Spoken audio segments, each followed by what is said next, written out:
या ठिकाणी NSCC sports YouTube चॅनलच्या वतीने विक्रम देशमुख सर या ठिकाणी उपलब्ध झालेले आहेत आणि ते महाराष्ट्र मंडळाच्या वतीने हे जो फुटबॉल हा क्रीडा प्रकार जो आहे तो या ठिकाणी या क्रीडा प्रकारासंदर्भात व्यावसायिकता आणि जनाभिमुखता यावी म्हणजे लोकांचा सहभाग यावा या अनुषंगाने हे एक उचललेलं चांगलं पाऊल आहे आणि विक्रम देशमुख सर या ठिकाणी त्या जे विभागाचं लीडरशिप करतात किंवा व्यवस्थापन करतात तर आपण सरांना या ठिकाणी या संदर्भात आपण विचारूयात। सर, आजचा जो सन्माननीय आदरणीय क्रीडा मंत्र्यांनी जो आता उद्घाटन केलं फुटबॉल ग्राउंडचं त्या संदर्भात काय सांगाल, कशी ही योजना आहे? एकतर पहिलं धन्यवाद, तुम्ही आम्हाला चांगला उपक्रम म्हणला त्याबद्दल आणि कौतुक केल्याबद्दल। जसं IPL चालू झालं, क्रिकेटचं छोटं व्हर्जन, त्यातलाच हा प्रकार आहे फुटबॉलमधला, फुटबॉलचं छोटं व्हर्जन की ज्यामध्ये 7 साइड पद्धतीने मॅचेस चालू होतात।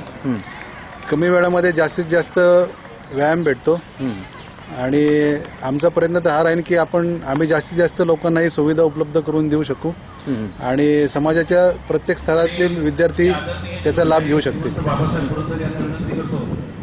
सर, ह्याच्यामध्ये किती वेळाचं हे गेम चालते?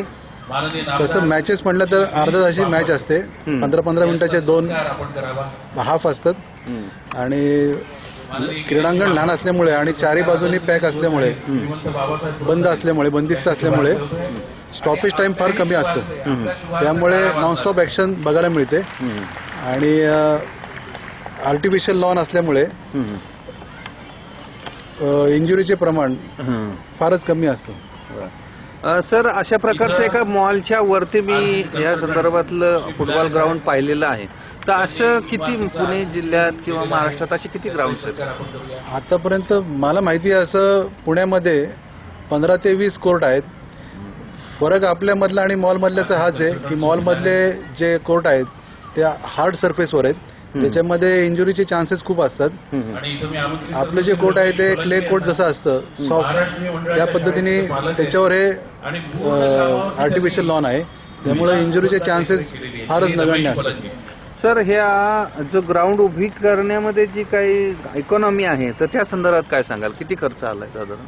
तसं एका कोर्टचा खर्च हा साधारणपर्यंत 25 लाखापर्यंत येतो, कारण ग्रास अजून आपल्या इथे बनत नाही, हे इम्पोर्टच करावं लागतं, त्यामुळे ते कॉस्ट थोडी जास्त आहे। 25 लाखाच्या मानाने तसं खर्च खूप कमी आहे, कारण जेवढ्या प्रमाणात लोक खेळतील आणि त्याचा उपयोगिताच्या मानाने खर्च हा खूप कमी म्हटला जाईल। तर या ठिकाणी जे महाराष्ट्र मंडळाचे जे खेळाडू आहेत किंवा त्यांचं कसं योगदान राहील, काय नियोजन आहे त्या संदर्भात? आतापर्यंत महाराष्ट्र मंडळात कुस्तीपासून चालू झालेलं महाराष्ट्र मंडळ आहे, जसं टप्प्याटप्प्याने वाढ होत गेली। क्रिकेट आलं, लॉन टेनिस आलं, बास्केटबॉल आहे, सगळ्या अकॅडमीज आहेत, आर्चरीची अकॅडमी आहे। फुटबॉलचं मोठं ग्राउंड असून सुद्धा फुटबॉलची अकॅडमी नव्हती, ती आज विनोद तावडेंनी उद्घाटन केल्यापासून चालू झालेली आहे आणि त्याचा लाभ जशा शाळा आहेत, महाराष्ट्र मंडळाची शाळा आहे, कॉलेजेस आहेत, त्यातल्या सर्व विद्यार्थ्यांना तसेच कॉर्पोरेटसाठी पण खूप होईल।